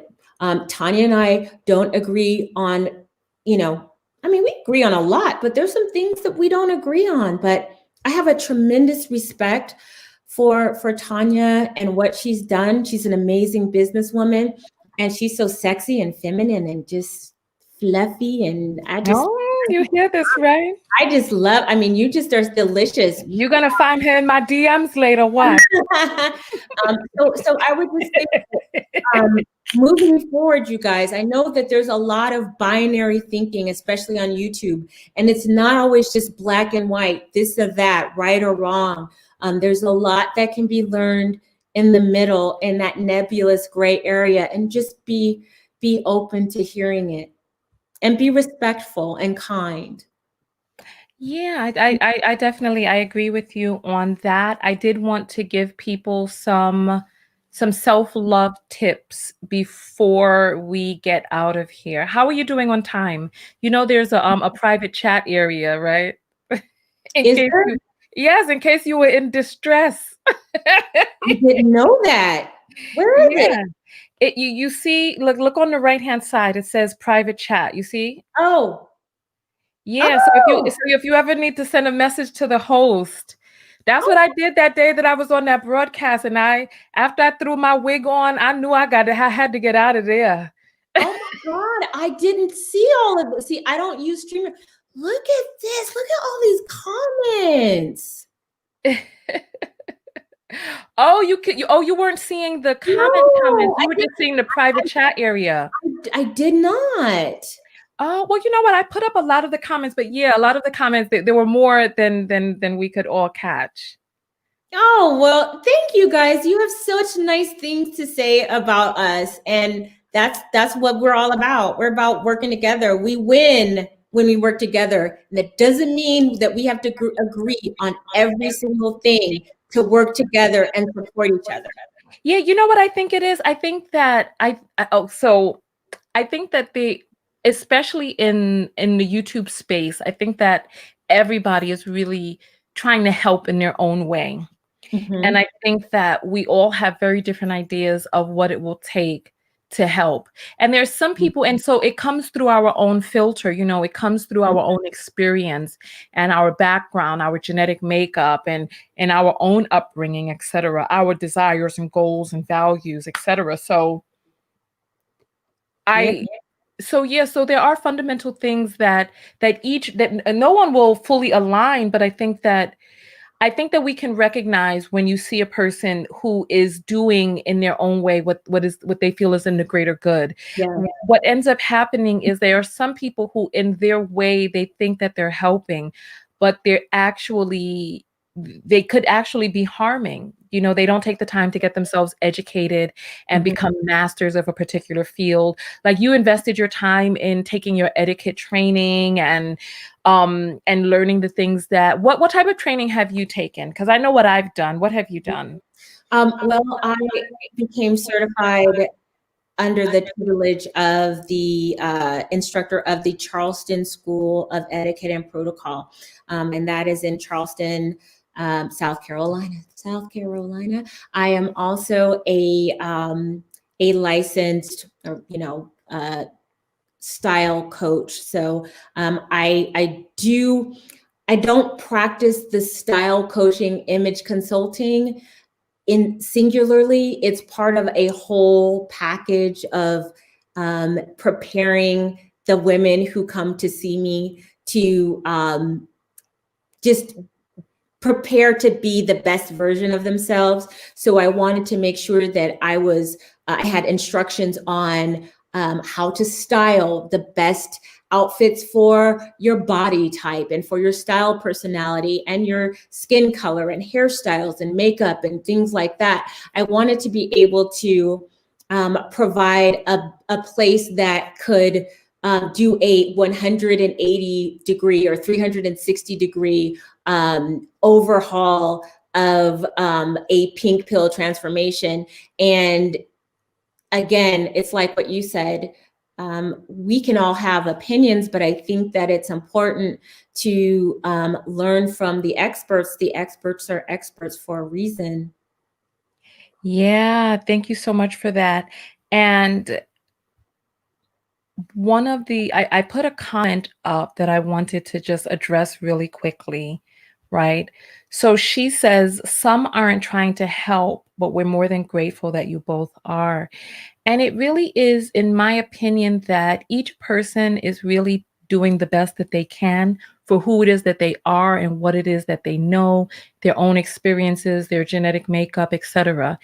And I think that there are a lot of hurt people out there who have Mhm. been hurt by many different things, and they haven't gotten it's like ourselves, we are the hardest people to see. You can't really see yourself. It's easy to see what other people need to do, but it's so much more difficult to see inside of ourselves what it is that we need to shift and change, and it's uncomfortable.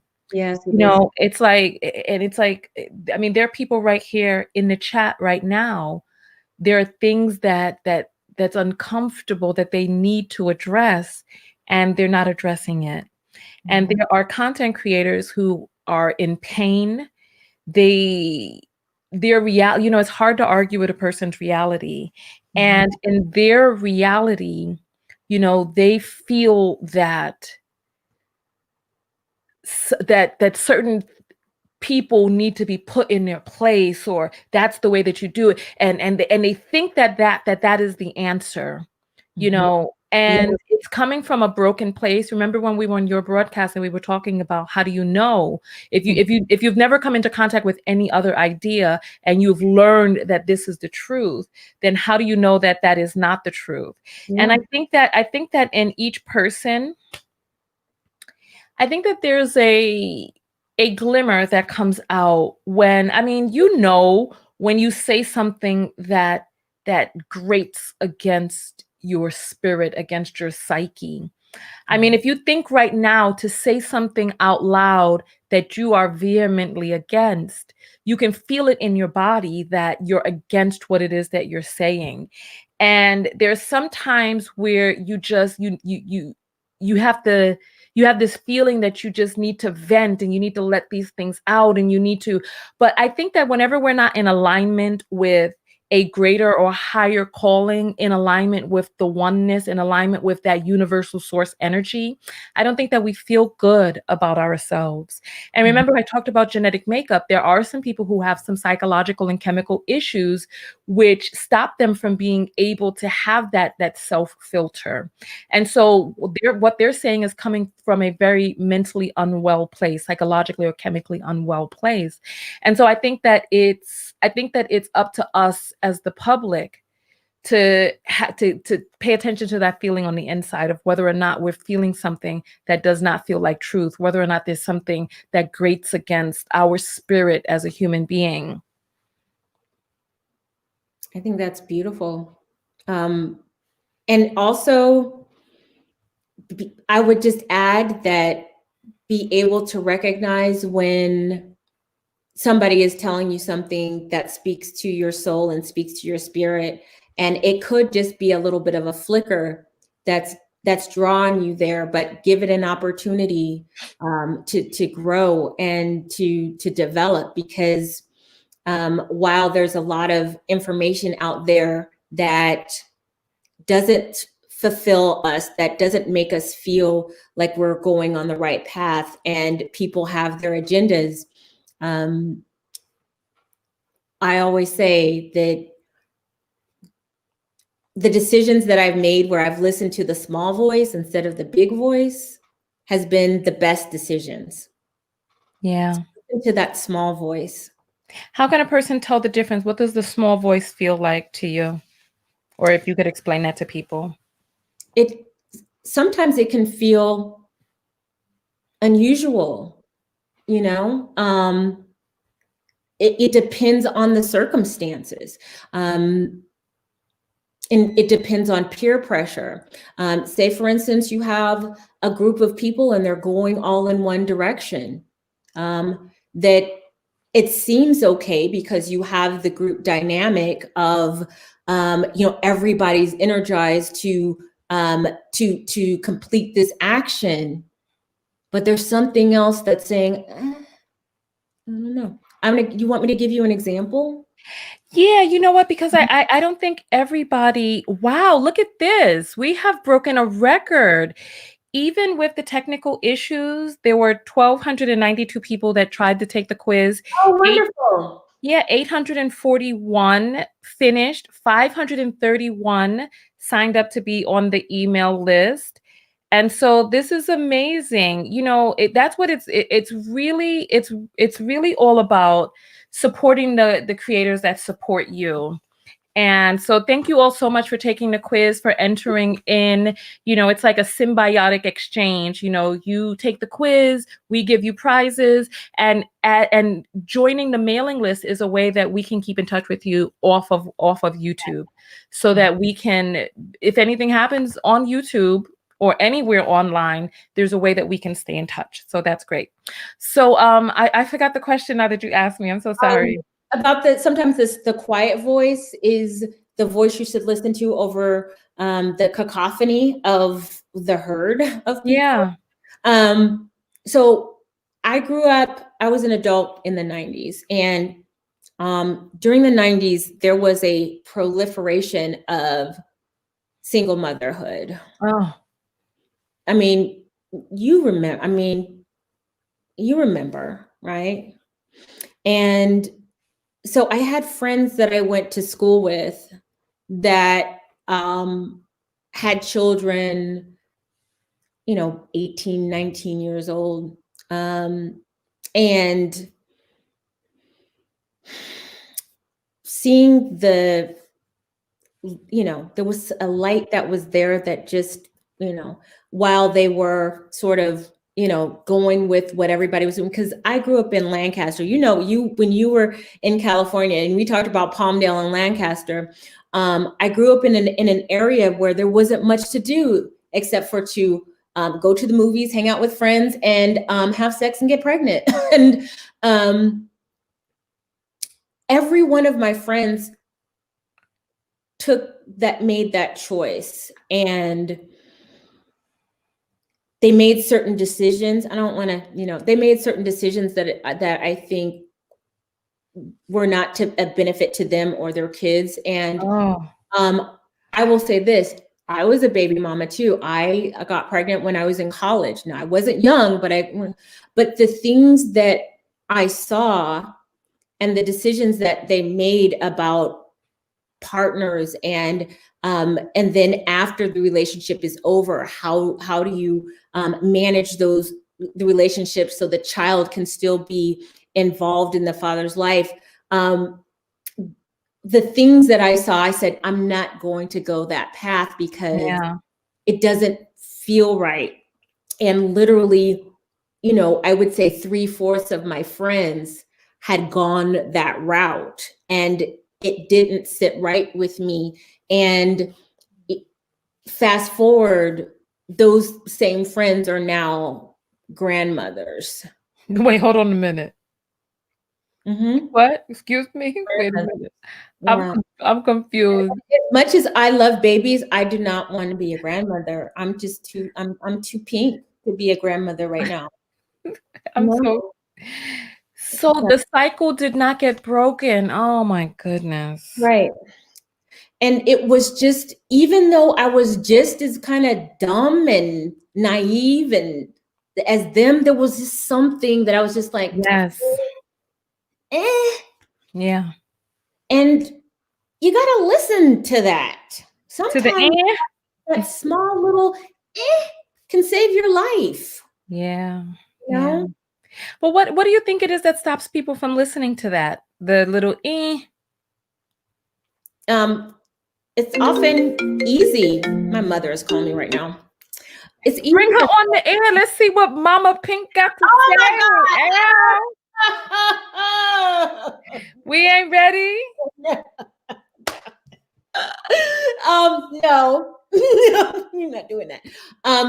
It's easier to go with the herd. It gives, I was a communication studies major, and there's a dynamic that happens when you operate in a group. You give each other courage. You egg each other on. And so it's easier when you have the courage of the herd or the mob to make certain decisions that maybe you wouldn't do on an individual level. So there's definitely a chemistry that happens when people get together and decide you're going to. I mean, I remember there was a pregnancy packs. I mean, there were young girls. Were there real? Did you really see pregnancy packs? Yes. And see, that's the dynamic of the group. That's the dynamic of making a decision that perhaps one would not. Wait, hold on. I'm sorry. When you say a pregnancy pact, you mean people who made a pact to get pregnant? Yes. Yeah. Why? All at the same time. Because they all wanted to make the same boneheaded decision. I don't know. I really don't know why. But you should just key in Google pregnancy pact and you'll see photos of little high school girls with their bellies swollen, standing in front of the camera. And that is the power of the group, even if it's wrong-headed. There are people who are saying they remember pregnancy packs. Yes. And somebody's saying in Boston, they made a pregnancy pack. I did not know that this was real. It is.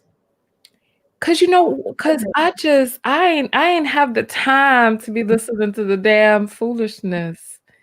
There's other people who are saying, cause you know what? When I went to listen, my father is Caribbean. When I went to school, it was you're going to school for learn. You're not going there for no friends. You're not going there for no this and no that. You better get your lessons. And it was and I ran track and I was on band, and so I was not there. I stayed busy. If there was a pregnancy pack, I didn't know about it because I wasn't down with that shit. Let me tell you. I remember when I was 16 and somebody was talking about let me just put the tip in. I said, the tip of what? I said, that's what the world? I said, what? The tip? I said, that don't make no damn sense. I had to get the hell away from these people. The tip. I said, no way. And that was that. I was like imagining somebody poke around inside you. I was not. Well, Selena is saying she remembers too. Yeah. And that draw of the group making a decision that in the individual parts, maybe those people would have made different decisions, but I think it's a good lesson for, it may not be something as drastic as deciding to get pregnant all at the same time, but think of all the little decisions that you make so that you can go along with the group. Think of all the little things that you do along the way that maybe don't feel right to you, or maybe you want to try a different way. That if you have the opportunity to be a little bit introspective and get your time away from the group, maybe those things would be different. Oh no, I hear you. There were virginity losing packs in my middle and junior high school. They were like, "Oh, we're gonna lose our virginity by 13." I said, "Who?" Right. What? and then listen, and the thing is it's like, listen, and then once you became 13, they moved. They were like, "Oh, we're gonna all do this by 16." But the crazy part about it, right, is when there was this one girl, I guess. I don't know if this story is true or not. I don't know if the story is true. But they came back to school and said that the parks in New York, they had like the chess sets. It was like marble or something embedded into the tabletops. They said The girl cussed school. She wanted to, her birthday was coming up. She wanted to uphold the pact. They said the girl cussed school and she was right there on top of that chessboard tabletop in the park, wide open in the broad daylight, 2 legs in the air, making the pact come true. And I said, what? I said, but then the crazy part about it is, I said, wait a minute now. All of you had this pact, and she went out there and did it, and now you all are making fun of her? Right.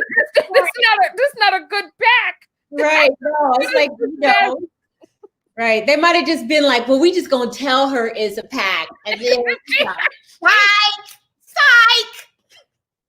And she, but see, even to this day, I like, kids say so great. Who at the park in the broad daylight on a cold winter's day?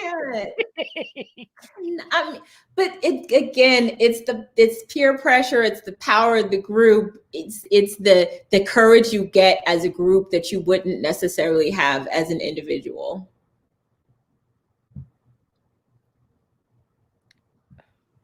I'm speechless. I don't know what to say. This is bringing up old childhood wounds for me.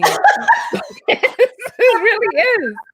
Because I didn't understand none of this mess. I didn't understand none of it. Well, see, we need to come back and do something else together, because while I may look fabulous, your girl is old and she goes to bed at around 10 o'clock. So I start losing steam around this time. So, oh, no, I hear you. But and saying you're old is an affirmation. But you know what? I love it, because I mean, there's a difference between being aged and being old. What's the difference between aged wine and old wine? I embrace all 47 years because I feel like I wear it well. So it's good. What's the difference between aged cheese and old cheese? The term. One sounds bougie and one sounds nasty. No, one is on its way down. Right. One is stepping further into its essence of a more robust Renette. Right. Yeah. What's the difference between spoiled grape juice and fine wine? Precisely. You're making yourself sound like old juice. But we can all see that wine is fine. You're jingling, baby. Go ahead, baby. You need my earrings, right? My earrings jingling, right? You know what? We're definitely gonna have to come back out for we're gonna have to figure out the technique on how to be able to do a quiz, implement it, and talk about the topic. Okay. You know what I mean? All right. So we're gonna have to figure that out. You know what we should do? We should take a survey from the people and see how they felt about the broadcast, what we could do to improve. I think that'd be great, for feedback. Mm-hmm. You know what I mean? Yeah. All right. Listen, we appreciate all of you. Tell everybody how to reach you. Tell them about your broadcast tomorrow. Tell them about any books or how they can support you.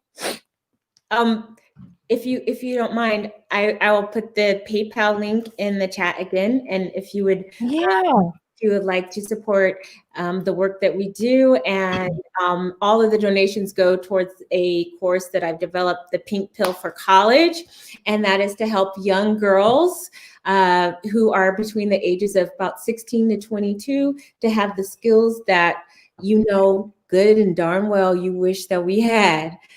So that's something that is a mission for me. I am the creator of the Pink Pill, the original Pink Pill, the Pink Pill for Business, and the Pink Pill for College, all courses that teach Black women specifically the soft powers to increase their social capital. You can find me on YouTube at the Pink Pill. If you would like to know more about the courses and about me, you can go to getpinkpill.com. And if you'd like to follow me on Instagram and Twitter, it's just @Crystalline.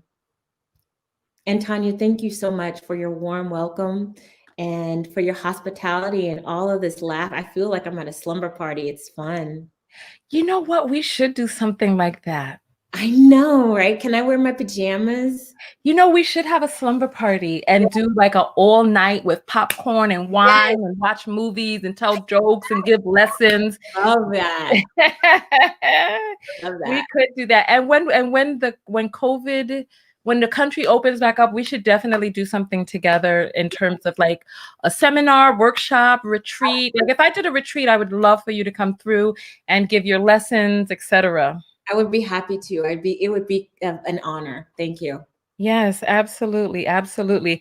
All right. I want to give a shout out to Claire, who sent $10 in saying, love you both. So thank you for that. Send you your heart. Thank you. So go ahead and thumbs up the video, share, take the quiz tomorrow. The winner will be announced. I'll post it on my board. Sophia sends $5 saying thank you. And there is another person named Crystalline. Is it with a K? No, it's with a C. It's spelled just like your name. Is it? Yeah, she sends $35 saying that there's some troll that is out there making videos about me. Oh. You know, well, let them bring my numbers up. Yeah. All they have to do is they'll be curious, and then they'll come over to her channel and see how fabulous and feminine and sexy and just together. And it'll just be bringing more people who can benefit into her space, into her orbit. Thank you. And Sophia sends $5. Thank you. Listen, you know what? The person who sent that said that she wants me to check him. That let the attention flow one way. Let it flow one way. He wants my attention. That's what they want. Mm-hmm. And you know what? I think it's actually pretty sad. I will make a video about the sadness of men feeling masculine by trying to beat women down. It's just it's very bizarre. It's like nobody is going to think that that's masculine. No one. You know what I mean? Anyway, listen, I know that you have to get your rest. For me on the East Coast, it is 12:32, but I caught my cat nap before the broadcast. I already knew. I already knew. They said they didn't see your link.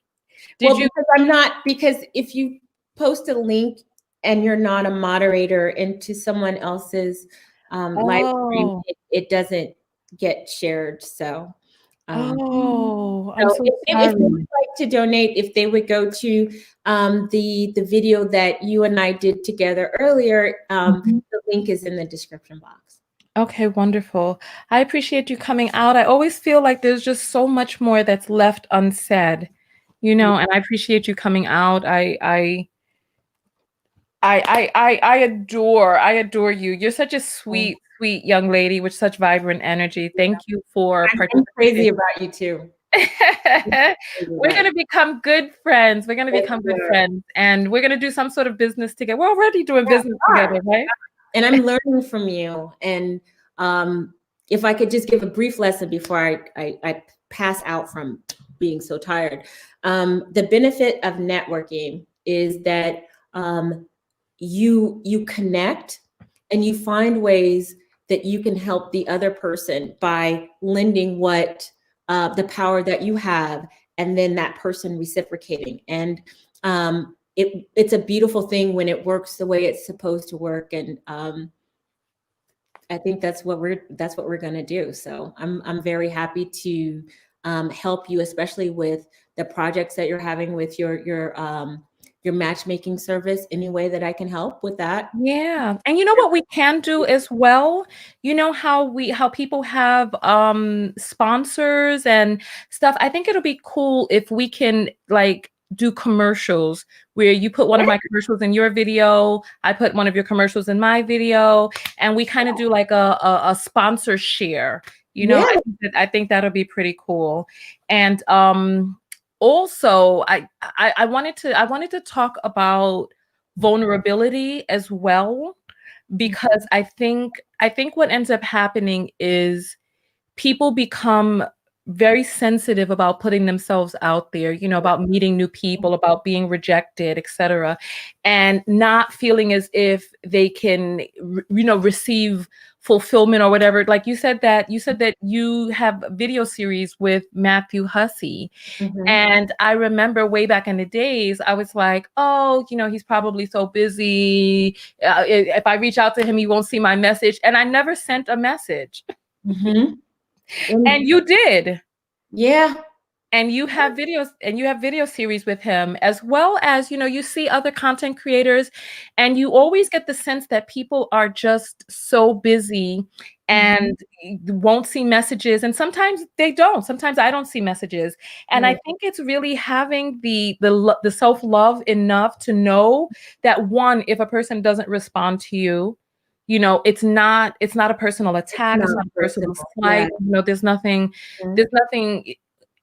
harmful. You know what I mean? It's not, there's no insult in that, right? And even if the person were insulting you, that's not a reflection of you. That's really a reflection of them.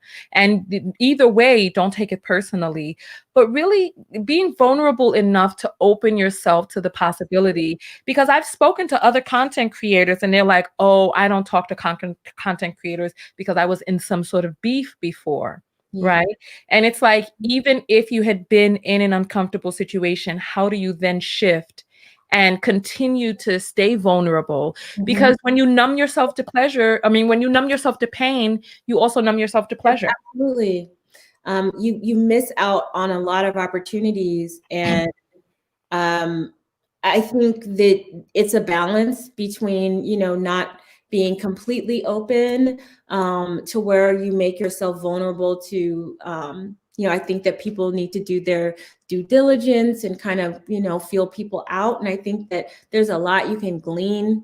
And I've also learned just throughout the years of being able to pick up on things and also understand that there are people who come into your life who are clearly a benefit, and there are people who come into your life that seem like it's a negative thing, but it often is a bigger and greater lesson that you learn. So I continue to stay open. I continue to stay optimistic, and that's why I continue to be to have a measure of success. Yes, absolutely, absolutely. And your network determines your what? Net worth. Yes. And on that note, everybody give a round of applause, a thumbs up. Thank you all for coming through. We really appreciate that. I am going to do a follow-up video after this one. It's not going to be a Tiny TKO After Dark. Maybe it will be. Maybe it will be, but there's no ranting or no expose this evening. But yeah, I'll listen in as I drift off to sleep. My bedtimes, I'll listen to your sweet voice as I drift off to sleep. You know what? I'm gonna have to get you one. I'm gonna have to get you my relaxed MP3, my stress release MP3, the hypnotherapeutic one. I can give those as gifts too. So we have to do more quizzes so we can have more giveaways, especially during the holiday season. Absolutely. I would love to do that. My pleasure. Whatever you need. Yeah. All right. Thank you so much for coming through. We're going to let you go. Thank you. Thank you. Thank you. Thank you. And thank you guys in the chat. And thank you for the warm welcome. Thank you that I am an honorary knockout to all of you knockouts. And thank you, Pinkies, for coming over here and supporting me and supporting Tanya and participating in this promotion. You guys showed up like you always do. Wonderful, ladylike Pinkies and knockouts. So you guys are knockout Pinkies, and good night, because your girl is about delirious right now. Oh, you poor thing. Okay, go ahead. Go ahead. Good night, Pinky. Good night. Good night. Good night. Good night. All right. All right. So thank you all for coming out. We really appreciate it. Thank you for staying with us through the technical difficulties and all of that. So thank you. We hit some bumps in the road, but this is the nature. When we talk about vulnerability and opening yourself up and having the courage, it takes a tremendous amount of courage to try something new, to try new software, to try new collaborations, to try new business endeavors, to try bringing an idea to fruition. And we use some new software. I'm on a new server, meeting with new people, bringing in new audiences, and some of the people not knowing who I am and thinking that the disagreement that we had earlier was a sign of beef or this, that, and the other, et cetera, et cetera. And it takes courage to open yourself up to all of these things, and one of the things that we see is we see people who there's a statement in Japan that says the nail that sticks up gets what? Who knows the statement? The nail that sticks up. What happens to the nail that sticks up? I'll let you all. I'll post the first question, the first answer that comes out. Right? Dinah saying my BF got me a pair of socks for Christmas. All right. And so let's see. So Total Queen is coming in, talking about you all are still here. Yes, we're still here. So, yep, pinkies up, everybody. And so I'm waiting for the answer. The nail that sticks up. What happens to the nail that sticks up in Japan? Kate is saying gets hit. That's not the exact answer, but let's see. Wow, you all don't know. Oh, here it is. Black Beauty is saying get stepped on. And Shawnika is the first person to say gets hammered down. So that's the statement. There were some other people who, she didn't know. Hammered down. Yeah, so there are some people who know the statement and some people putting up their green tea. It pokes you. Oh, Lord. So the nail that sticks up gets hammered down. And we talked about peer pressures and those sorts of things. So yeah, there's a desire for when people see people doing something different, trying something different, preaching something different, preaching for people to do things in a different way, the temptation is to hammer down your nail. Instead of trying to figure out a way to not be worried about your nail, to pull their nail up to meet yours, to just think about their own nail, they want to hammer yours down. So on that note, don't let your nail get hammered down, all right? And I will see you all in the video right after this. I'm going to come back out and do a live where we just shoot the breeze for a few moments. And then after that, I am going to get myself ready to drift into cloud 9. All right, so I will see you all in the next video. Thank you all so much for coming out. And remember, that's TanyaTKO.com. This is my book of affirmation, self-love. And in this book helps you rewrite your subconscious programming. It is sold out worldwide, but the new copies are going to be in Amazon in about 3 weeks. So add it to your wish list right now. And I am working on a game, a question game that helps you figure out. It has questions that you ask your partner, and on the back there's a hidden psychological markers for you to listen to or to figure out what to listen for to know whether or not your partner's a good values and goals match. All right, because like we said earlier, a person can come from a particular culture, background, race, or country or whatever. And you still have to ask these vetting questions. You still have to figure out whether or not that man is a right fit for you. All right. So on that note, I will see you all later. Tanya TKO, and I am out. I'll see you in the next video. Peace.